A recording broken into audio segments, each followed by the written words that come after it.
Ok, on continue. Alors c'est la partie B de ma deuxième partie sur la série Nomade au RSA. J'ai décidé de couper parce que sans ça, je me suis aperçu au montage que ça faisait beaucoup trop long. Donc dans cette vidéo-ci spécifiquement, on va parler uniquement de la progression de la chaîne, de sa croissance, des résultats financiers, de comment j'en suis arrivé là où j'en suis arrivé, etc., etc. Elle fait suite à une partie A où j'ai répondu aux commentaires sur la toute première vidéo de la série. Si tu n'as pas vu celle-là, je te mets le raccourci là-haut. Et on attaque tout de suite avec les résultats de la chaîne. Et une dernière chose, alors là, on va arriver dans le sujet principal, c'est-à-dire les résultats de la chaîne. Il y a eu au moins un commentaire qui m'a dit, en gros, ce que tu fais avec ta chaîne, ça fait 4 ans, tu n'y arrives pas, tu gagnes 50 € par mois, ça avance à rien, c'est pas avec ça que tu vas t'en sortir, fais autre chose, laisse tomber. En gros, c'est l'essence du truc. J'ai pas relu le commentaire exact, mais c'est l'essence du truc.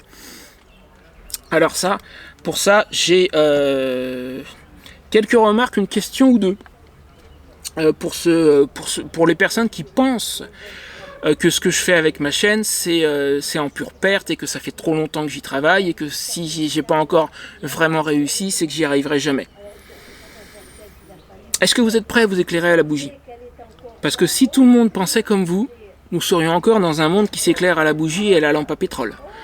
Je pense à un entrepreneur célèbre qui a essayé, qui a échoué plus de 1000 fois avant de trouver le bon filament pour son ampoule à incandescence.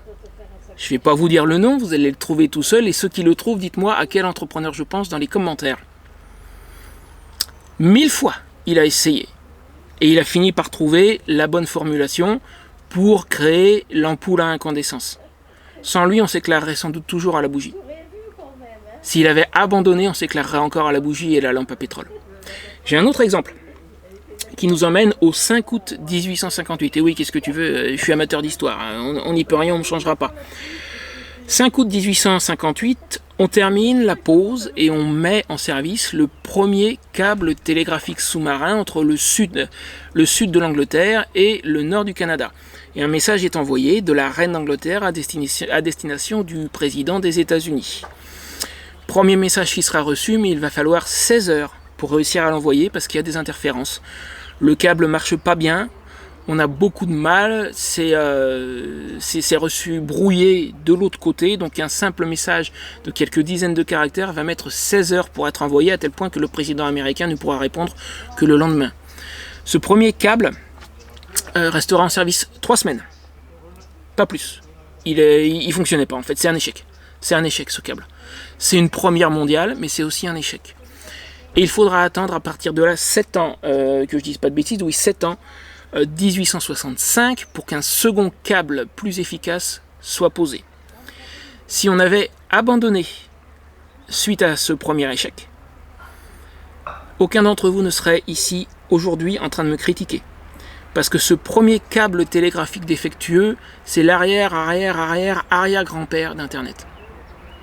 Si on avait abandonné cette fois-là, on ne serait pas en train de discuter du fait que je sois au RSA, que je sois en train d'essayer de développer une affaire avec ma chaîne YouTube, etc. On ne serait pas en train de parler de tout ça. Parce que on n'aurait jamais eu toutes les innovations techniques de télécommunication qui ont suivi. Pensez un peu à ça. Non, le fait que ça fasse 4 ans que je travaille à ma chaîne, 4 ans sachant qu'il a fallu que je me forme les uns et les autres pour apprendre un métier. Vous avez passé combien de temps sur les bancs de l'école? 4 ans pour se former à un nouveau métier que je commence seulement maintenant à maîtriser correctement. Attention, je ne suis pas en train de dire que je sais tout sur tout en ce qui concerne YouTube, certainement pas. On n'a jamais fini d'apprendre et je suis parfaitement conscient que je n'en suis encore quelque part qu'au début de cette aventure-là, mais je commence à pas mal maîtriser ce que je fais, je pense. 4 ans pour apprendre un nouveau métier, surtout quand on est tout seul, quand il n'y a personne pour te former, bon, ça me paraît pas extraordinaire. Alors maintenant, pour ceux éventuellement qui me diraient que YouTube c'est pas un métier, définition du Robert, donc dictionnaire, tout ce qu'il y a de plus officiel, qu'est-ce que c'est un métier? Métier, genre de travail déterminé, reconnu ou toléré par la société et dont on peut tirer des moyens d'existence. Emploi, fonction, gagne-pain, profession. C'est la première définition du Robert. Alors je vais la prendre à l'inverse. Est-ce qu'il y a pour essayer de déterminer si le fait d'animer une chaîne YouTube, ça peut être considéré comme un métier ou pas? Est-ce qu'il y a des gens qui tirent des moyens d'existence de leur chaîne YouTube? Oui, très clairement, c'est pas un secret, c'est même très connu. Il y a des gens qui vivent de leur chaîne YouTube, qui ont même des entreprises avec employés, etc. Des trucs beaucoup plus gros que ce à quoi j'aspire moi. Donc oui, il y a des gens qui tirent des moyens d'existence de leur chaîne YouTube. Est-ce que c'est un genre de travail déterminé? Ben, oui, c'est la réalisation de vidéos, c'est... L'avion qui passe, je laisse passer, tu m'excuses un instant. Donc je reprends, est-ce que c'est un genre de travail déterminé? Oui, c'est du tournage, de la conception, même avant, même écriture de script, conception, tournage, réalisation, montage, promotion de la vidéo. Oui, c'est un genre de travail déterminé. Est-ce qu'il est reconnu ou toléré par la société? De toute évidence, oui, puisqu'il est tout à fait connu qu'il y a des gens qui vivent de leur activité sur YouTube. Donc manifestement, le fait d'animer une chaîne YouTube, ça correspond à la définition d'un métier par le dictionnaire Le Robert. Je pense qu'on est d'accord. Si quelqu'un n'est pas d'accord avec la définition du Robert ou avec la corrélation que je fais avec le fait d'animer une chaîne YouTube, dites-le moi, mais je pense que ça correspond. Venons-en maintenant au résultat de la chaîne. Je vais te montrer mon écran, excuse-moi, je bois un petit coup, ça donne soif de parler. Alors je vais commencer par un premier indicateur qui n'est pas le plus important sur YouTube. C'est souvent la première chose que les gens voient, le nombre d'abonnés. Que tu peux voir là, nombre d'abonnés actuel, 1527. Le nombre d'abonnés en soi n'est pas l'indicateur le plus important. Il y a des chaînes avec peu d'abonnés qui font beaucoup de vues. Ça existe. Il y a d'autres indicateurs beaucoup plus importants que le nombre d'abonnés. Et ce nombre d'abonnés n'influe pas directement, il l'aide, mais indirectement. Mais il n'influe pas vraiment sur le nombre de vues que tu peux faire. Maintenant, là où il est particulièrement intéressant, c'est quand on regarde son évolution. Son évolution. Elle est particulièrement intéressante, l'évolution dans mon cas. Et l'accélération de cette évolution. J'ai mis 3 ans et demi à peu près à obtenir la monétisation de la chaîne, à savoir que à l'époque, ça a changé, ça a été baissé depuis, mais à l'époque, pour obtenir la monétisation, il fallait notamment 1000 abonnés, entre autres. Il y avait d'autres conditions que je remplissais déjà depuis longtemps, moi ce qui me manquait c'était les abonnés. Pardon. Donc j'ai mis à peu près 3 ans et demi, ce qui, si je regarde mes notes, fait 42 mois. Attends, je vais essayer de ne pas te cacher le reste, je voudrais juste voir le bas de mes notes. Voilà. Donc, 3 ans et demi, ça fait 42 mois pour obtenir 1000 abonnés, c'est à peu près 24 abonnés par mois. J'ai obtenu les 1000 abonnés, donc la monétisation fin mai, on va dire à partir de début juin, on va couper à ce moment-là, c'est à quelques jours près, c'est ça. Depuis, il s'est écoulé 6 mois et demi, juin, juillet, août, septembre, octobre, novembre, et jusqu'à mi-décembre, un petit peu plus de mi-décembre. 6 mois et demi. Je suis plus à 1000 abonnés, là je suis à 1527. Alors en arrondissant, on va dire 500 abonnés en 6 mois et demi, ça fait une moyenne de 80 abonnés par mois. Alors que sur les 3 ans et demi précédents, j'avais une moyenne de 24 abonnés par mois. Donc je pense qu'on peut dire qu'il y a une accélération dans la croissance de la chaîne. Ça c'est un premier indicateur, c'est pas le seul. Je vois mal qui que ce soit venir me dire que la croissance de la chaîne n'accélère pas. Donc il y a clairement une amélioration. Et pourquoi cette amélioration? Parce que moi, je me suis amélioré petit à petit. J'ai appris, surtout sur en gros la dernière année. On m'a déjà dit d'ailleurs dans les commentaires que j'avais amélioré ce que je fais au niveau des vidéos. Et je me forme, j'expérimente, je recherche ce qui marche le mieux. Et manifestement, j'avance. Maintenant, je vais en venir à ce qui se passe avec certaines vidéos. Alors là, par contre, j'ai oublié quelque chose. Je voulais en isoler une qui date de 2022. Attends, je vais essayer de la retrouver. Je coupe un instant, je te reprends juste après. Voilà, je l'ai retrouvée. C'est celle qui date de mon départ vers l'Espagne l'année dernière. Donc 2022, quand je dis l'année dernière, c'est pas 2023. Sur celle-ci, il s'est passé quelque chose que je n'ai pas compris. À l'époque, si tu vois la ligne grise, là c'est ma moyenne de l'époque. Les vidéos faisaient performance habituelle pour cette période, 240-400 vues. Plus loin, je suis à un maximum de même pas 700 vues. Celle-ci, depuis qu'elle a été publiée, est à peu près à 2500 vues. Et si tu regardes le tout début, il y a une explosion là, la courbe part en verticale.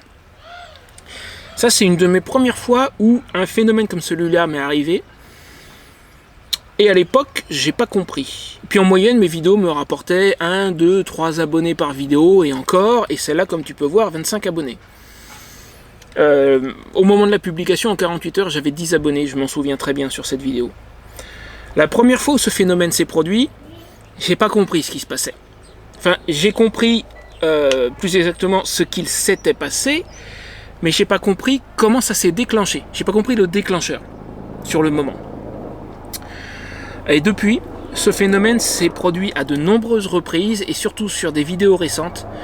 Quand c'est une fois de temps en temps, c'est le hasard, c'est un coup de bol. Quand ça se répète encore et encore et encore, là c'est plus le hasard, c'est que c'est moi qui l'ai déclenché. Je vais te montrer le même phénomène sur un certain nombre de vidéos récentes. J'ai remonté jusqu'à mon départ de cette année. Ça, c'est la première partie. Direction l'Espagne à moto pour l'hiver.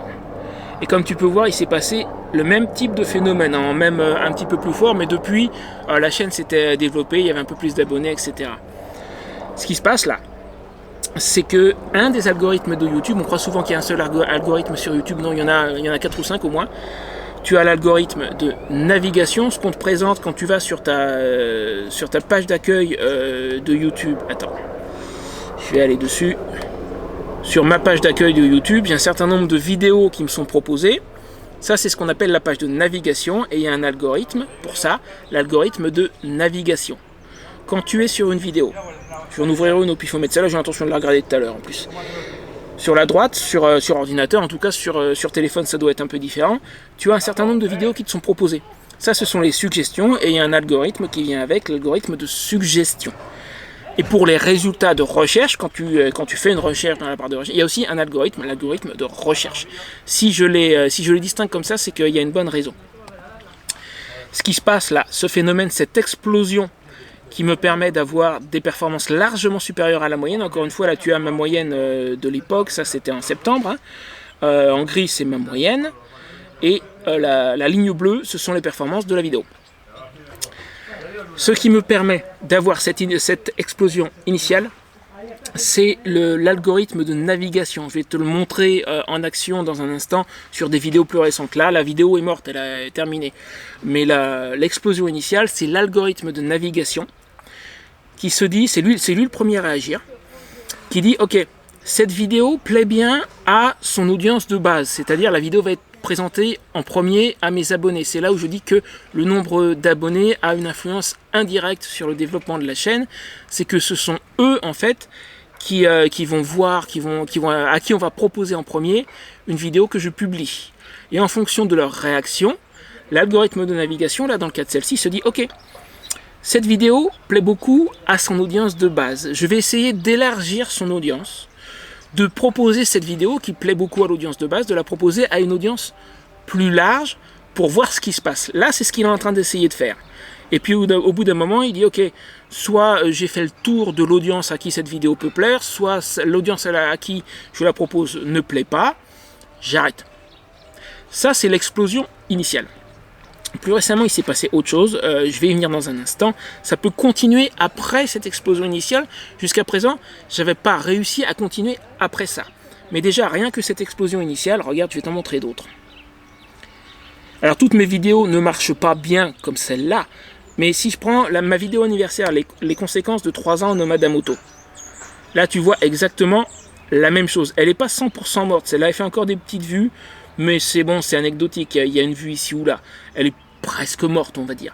Mais j'ai bien une explosion initiale, comme sur les deux que je t'ai montré avant. C'est encore une fois l'algorithme de navigation qui décide d'essayer d'élargir mon audience. Est-ce que c'est un coup de bol? Est-ce que ça m'est arrivé juste 2 fois?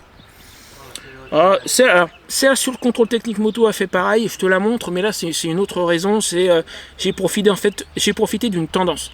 C'est un sujet chaud actuellement, le contrôle technique moto, et je le savais en la faisant, raison pour laquelle celle-là n'est pas morte et continue à faire des vues. J'ai quand même une explosion initiale, un petit peu plus tard, au bout de peut-être 2 jours. Là c'est aussi l'algorithme de navigation qui l'a prise en charge, et puis dans la continuité, là c'est parce qu'il s'agit d'une tendance. C'est pour ça qu'elle n'est pas complètement morte. Qu'est-ce que je peux... Tiens, alors celle sur le voyage moto, attends, j'y viens dans un instant. Le lit de camp. Encore une fois, là ça s'est produit un petit peu plus tard, j'ai même 2 explosions, j'en ai une petite tout de suite. Elle était vraiment sur le dessus de la moyenne sans que ce soit extraordinaire.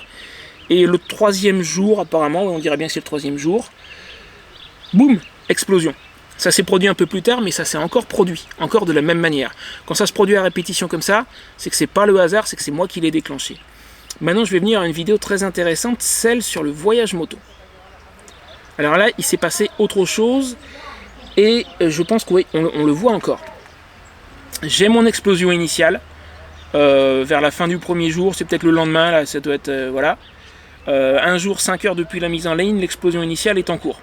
Ça, c'est l'algorithme de navigation qui a pris la vidéo en charge, comme pour les autres, comme d'habitude, j'ai envie de dire. Mais tu peux voir qu'après, ça s'éteint pas. Et ça s'est un peu calmé récemment, mais elle fait encore des petites vues.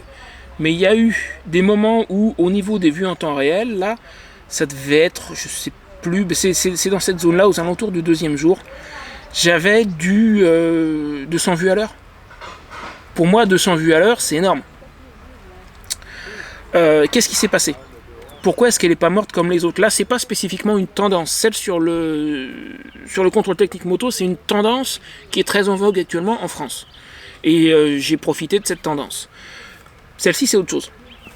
Si tu regardes au niveau des vues en temps réel, tu peux voir que j'ai des vues provenant de fonctionnalités de navigation, mais c'est que 34% de mes vues aujourd'hui, presque une semaine et demie après la publication de la vidéo. Et plus de la moitié de mes vues proviennent de l'algorithme de suggestion. C'est pour ça que je t'en ai parlé tout à l'heure. Là, je me retrouve un peu dans la même situation qu'en 2022, quand j'ai commencé à voir l'explosion initiale et que je ne savais pas ce qui s'était passé. C'est-à-dire que, premier stade, explosion initiale par l'algorithme de navigation, ça à présent je le maîtrise dans une certaine mesure, j'arrive pas à tous les coups, mais j'arrive régulièrement à le déclencher. Et puis, 2e stade, l'algorithme de suggestion qui dit « Ok, cette vidéo-là plaît vraiment bien, je vais la pousser encore plus loin ». Ça, c'est ce qui vient de m'arriver sur cette vidéo aussi.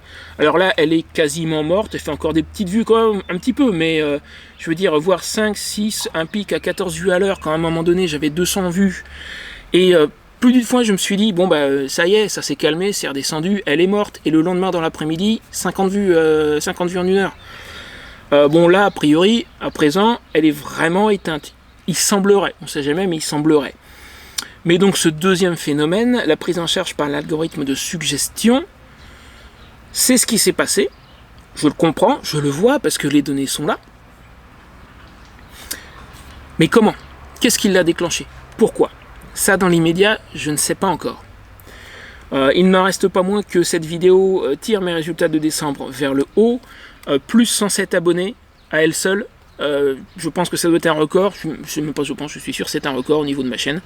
Presque $30 de généré, et encore, j'ai pas les données de monétisation. Je crois qu'il y a un décalage de 24 ou 48 heures. Comme tu peux voir, il y a une zone grisée. J'ai les données jusqu'au 20 décembre, nous sommes le 22. Ouais, donc il y a 48 heures de décalage au niveau des données de monétisation. Donc je pense qu'elle doit très probablement être à peu près à $30. Ça aussi, $30 pour une seule vidéo en une dizaine de jours, c'est un nouveau record. Est-ce que j'aimerais bien reproduire ça ? Ouais, carrément. Est-ce que je vais y arriver ? Oui, un jour ou l'autre j'y arriverai. Comme pour l'explosion initiale. Je l'ai fait une première fois en 2022, sur l'année, ça a dû m'arriver 2 ou 3 fois. Et puis j'ai fini par comprendre ce qui se passait, j'ai fini par comprendre ce que je devais faire, et je l'ai reproduit encore et encore. Ça, et puis d'après ce que... Désolé, j'ai dû m'interrompre, la carte mémoire du caméscope était pleine, j'avais oublié de vider ce que j'ai filmé ces derniers jours, toutes mes excuses. Donc je reprends, où est-ce que j'en étais ? Oui, comment est-ce que je vais faire pour reproduire ce phénomène qui forcément m'intéresse fortement ? ça viendra, question de temps. Et puis j'ai cru comprendre donc il y a un certain phénomène d'entraînement quand tu commences à bien avancer comme ça. Les différents algorithmes de YouTube vont s'intéresser de plus en plus à toi et voir s'ils peuvent te pousser en avant. L'intérêt de YouTube, c'est, pour faire simple, la satisfaction du spectateur. Il y a beaucoup de créateurs qui s'imaginent que le but des différents algorithmes de YouTube, c'est de trouver le bon public pour tes vidéos. Non, leur but, c'est de trouver la bonne vidéo pour le public qu'ils ont. Ils ont l'intérêt du spectateur à cœur, parce que plus les spectateurs restent sur YouTube, plus YouTube gagne d'argent, tout simplement.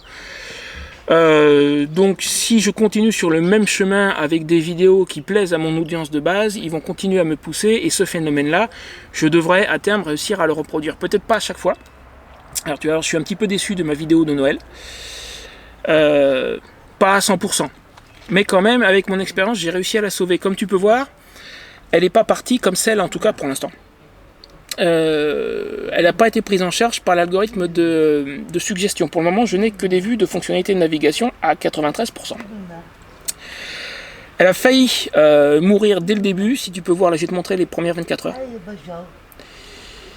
Non, c'est pas le temps réel que je veux. Attends, voilà ce que je veux, première 24 heures. Voilà, regarde, là tu peux voir qu'elle était carrément sur le dessous de la moyenne, elle était quasiment en train de mourir à ce stade-là. Les performances n'étaient pas bonnes du tout. Là, c'est mon expérience qui est rentrée en jeu, tu peux voir que je l'ai sauvée, il y a un moment où la courbe s'infléchit, où elle remonte au-dessus de la moyenne. Et résultat global, sans être extraordinaire, elle est très nettement au-dessus de la moyenne, elle a fait 1500 vues. Jusqu'ici, il y a eu une époque où une bonne vidéo pour moi c'était 400-500 vues, ça c'était il y a 6 mois. Hein. Donc 1500 c'est pas mal, mais vu celle sur le voyage moto, j'aurais voulu faire plus quoi. Pourquoi est-ce qu'elle a failli mourir et comment est-ce que j'ai fait pour la sauver? J'ai commis une erreur en fait, une erreur grossière. Actuellement, cette vidéo s'intitule, que je te dise pas de bêtises, elle s'intitule Conte de Noël, l'ange gardien du motard. Mais à l'origine, elle ne s'appelait pas comme ça, je l'avais intitulée Les 6 légendes à l'origine de la Guardian Bell. Or, j'ai réalisé, c'est une question de taille de ton audience en fait. Parmi mon audience de base, parmi mes abonnés, alors il y en a beaucoup qui sont motards, d'accord, mais tous les motards ne savent pas ce qu'est une Guardian Bell. Et du coup, le titre d'origine, ça parlait pas forcément à tellement de monde. Donc ça fait qu'il y a qu'une petite partie de mon audience qui a cliqué dessus. Ceux qui ont cliqué dessus, qui l'ont regardé, ont été très satisfaits apparemment par la vidéo. J'ai des commentaires vraiment extrêmement positifs. Mais les performances, c'était pas ça, franchement. Parce que je m'adressais à une audience trop restreinte. Et quand j'ai changé le titre, ce qui s'est passé au moment où la courbe s'est infléchie vers le haut, c'est que j'ai changé le titre. Je l'ai appelé donc à présent Conte de Noël, l'ange gardien du motard, qui correspond aussi à la vidéo, qui correspond aussi à mon accroche. En plus, dans l'accroche, je dis ange gardien du motard, donc ça correspond. Et c'est un titre qui va s'adresser à une audience plus large. Et là, j'ai sauvé la vidéo, elle est repartie vers le haut. Maintenant, si j'avais pas commis cette erreur, les performances seraient sans doute largement supérieures. Il n'est pas impossible que l'algorithme de suggestion décide quand même de la prendre en charge dans les jours qui viennent. Elle n'est pas totalement morte. Pour le moment, elle fait que quelques vues anecdotiques. Le plus probable, ça serait quand même qu'elle finisse de mourir de sa belle mort, mais c'est pas garanti. On verra bien. Ceci dit, elle n'a pas aussi bien marché que celle sur le voyage moto. On peut pas faire un home run, si j'ose dire, pour faire une référence américaine à tous les coups. Je suis désolé, le football c'est pas mon truc, le baseball non plus, mais c'est la référence qui m'est venue en premier. Je m'excuse. Maintenant, les résultats financiers exacts de la chaîne. Je vais aller directement sur revenus. Je pense que là aussi on peut dire qu'il y a une accélération. Alors les revenus sur les 6 derniers mois, il ne m'affiche pas un graphique comme celui-ci, je suis là. Hein. Il m'affiche pas un graphique comme celui-ci depuis le début, c'est bien dommage. Le premier mois, en juin, puisque j'ai obtenu la monétisation tout fin mai, donc on va dire un compte à partir de juin, j'ai dû faire 10 $, je crois, de mémoire. Et depuis, tu vois que tous les mois, ça augmente. Décembre va être largement mieux que novembre, entre autres tiré par le haut par la vidéo sur le voyage moto, comme je l'ai montré tout à l'heure. Par contre, je me méfie d'une chose, il y a très probablement un petit effet Noël. Alors comme ma chaîne n'est pas encore très grosse et ne génère pas un gros revenu, l'effet Noël doit être limité, mais je pense qu'il est là quand même. Ça veut dire qu'il est très possible que ça retombe un peu en janvier, sauf si j'arrive à capitaliser sur une tendance typique de début janvier qui est celle des bonnes résolutions. Moi, j'y souscris pas du tout, mais il y a des gens qui y souscrivent. C'est entre autres pour ça que j'ai fait précisément mi-décembre la vidéo sur le voyage moto. C'est que y a des gens qui début janvier peuvent se dire il serait temps que je passe mon permis moto ou je veux commencer à voyager à moto, etc. Donc j'ai le vague espoir, on verra bien que cette vidéo m'aide à capitaliser sur cette tendance. Et il faut que je trouve d'autres sujets qui pourraient correspondre à des bonnes résolutions qu'on peut prendre en début d'année, de manière à tirer janvier vers le haut. Ça, on verra, j'en suis pas encore tout à fait là. Donc décembre, il se peut qu'il y ait un petit effet Noël, mais quand même, décembre, faut reconnaître que ça va être un très très bon mois. Jusqu'à présent, ça serait bien si c'était toujours comme ça va fluctuer un peu, mais jusqu'à présent, chaque mois est meilleur que le précédent. Est-ce que ça signifie que je vais pouvoir m'affranchir du RSA en janvier, en février? Non, j'en suis pas encore là. Est-ce que ça signifie que si je poursuis mes efforts, je vais pouvoir m'affranchir du RSA dans le courant de l'année 2024? Là, c'est très possible. Tant que cette dynamique se poursuit, donc tant que je continue à produire du contenu qui plaît, et tant que mes vidéos continuent à exploser, comme je te l'ai montré sur mes vidéos de ces 3 ou 4 derniers mois, tant que je fais ça, la chaîne va continuer à se développer. Je t'ai démontré tout à l'heure que le nombre d'abonnés avance de plus en plus rapidement. Ça aussi, ça devrait continuer. Tant que je fais des vidéos qui plaisent et que les algorithmes de YouTube cherchent à élargir mon audience, je vais toucher des gens qui n'étaient pas abonnés. Certains vont décider de s'abonner. Cette dynamique devrait continuer avec des fluctuations. Le revenu sur YouTube, c'est un revenu saisonnier, ça va, ça vient. Mais globalement, on va dire sur une année, globalement, ça doit augmenter. Donc est-ce que je peux atteindre mes objectifs? Oui. Quels sont-ils mes objectifs? Tiens, ça c'est une bonne question, ça va être la conclusion de la vidéo. Le premier sera d'atteindre le minimum de paiement de YouTube tous les mois. Le seuil de paiement, c'est 70$. Je l'ai atteint une première fois en novembre, ce sont tous les mois précédents cumulés. Alors ça ne compte pas les 53$ du mois de novembre. Ce sont tous les mois précédents en début de mois. Ils font le compte et ils disent est-ce qu'il a atteint le seuil de paiement, les 70$ ou pas. S'il a atteint les 70$, quand je les atteins, entre le 21 et le 26 du mois suivant, je reçois un paiement. Donc en novembre, j'ai reçu un paiement de 91 euros, c'était en euros, de 91 euros, je crois à peu près 91 ou 92 euros. Je vais avoir un paiement en janvier, puisque ça sera les mois de novembre et décembre cumulés. Puis rien qu'en décembre, tu vois bien que le mois n'est pas fini, le minimum de 70$, je vais l'atteindre rien que sur le mois de décembre. Donc fin janvier, entre le 21 et le 26, je vais avoir un paiement novembre et décembre cumulé. Premier objectif, atteindre ce minimum de paiement systématiquement tous les mois. Deuxième objectif, atteindre 50% de la valeur du RSA tous les mois. Ça fait 300 euros. Le RSA, c'est, j'arrondis, environ 600. Quand j'aurai la moitié du RSA de revenus YouTube, déjà, je serai assez content. Et après, objectif suivant, 100% de la valeur du RSA et au-dessus. Mais une chose à la fois, petit pas, petit pas. C'est pas la peine de se fixer des objectifs trop loin dans le futur, au risque de se décevoir parce qu'on ne les atteint pas. Donc, objectif raisonnable que j'ai une bonne chance d'atteindre. D'abord le seuil de paiement tous les mois, ensuite 50% de la valeur du RSA. Et après ça, la suite. Est-ce que, une dernière chose, est-ce que le revenu publicitaire de YouTube est revenu des gens qui soutiennent la chaîne? Ça compte pour, c'est marqué quelque part, voilà, 10$ par mois en ce moment. Sur les 28 derniers jours, 71$ des annonces et 10$ des gens qui soutiennent la chaîne en prenant une souscription. Entre parenthèses, il y a quelque part dans les commentaires, je crois, quelqu'un qui a sous-entendu que c'est pas avec les quelques souscriptions que j'ai que je vais m'en tirer. Pour moi, ça revient un petit peu à se moquer des gens qui ont décidé de soutenir la chaîne. Je les remercie. Chacun fait ce qu'il peut, comme il veut. Avec ou sans les souscriptions, de toute façon, je m'en tirerai. Il y a un petit peu qui vient des souscriptions, c'est un petit plus. Je l'apprécie. Et il n'y a pas de raison de minimiser l'engagement de ces gens-là. Voilà, ça je tenais à l'ajouter aussi. Du coup, je sais plus ce que je disais. Oui, il n'y a pas forcément que les revenus publicitaires ou les revenus des souscriptions sur YouTube. Une fois que la chaîne sera suffisamment grosse, je peux espérer obtenir des partenariats, des sponsors, des choses comme ça. Donc après, il y a tout un monde qui s'ouvre, mais il faut réussir à développer la chaîne jusqu'à un certain point. Et c'est sûr que là, c'est une métrique à laquelle tout le monde se réfère évidemment. C'est sûr que quand tu as 300 abonnés, tu vas pas te trouver des sponsors, c'est assez peu probable. Donc il faut que je continue à développer la chaîne, et ça c'est dans mon futur un peu plus lointain. Dans l'immédiat, à court terme, à court et à moyen terme, le revenu publicitaire et un petit peu les souscriptions, ça c'est ma solution pour ne plus dépendre du RSA dans le courant de l'année 2024. Et après, d'autres choses. Voilà, je pense qu'on va conclure la vidéo là, elle est déjà largement assez longue, je pense. En plus moi il faut que je la monte. Du coup nous sommes vendredi alors que je tourne, je vais pas pouvoir la poster vendredi, ça m'étonnerait, je la posterai samedi, très certainement, samedi en milieu d'après-midi. C'est juste avant Noël, alors un bon Noël à tous et surtout à ceux qui ont regardé la vidéo jusqu'à la fin. Je vous remercie d'être venus jusque là.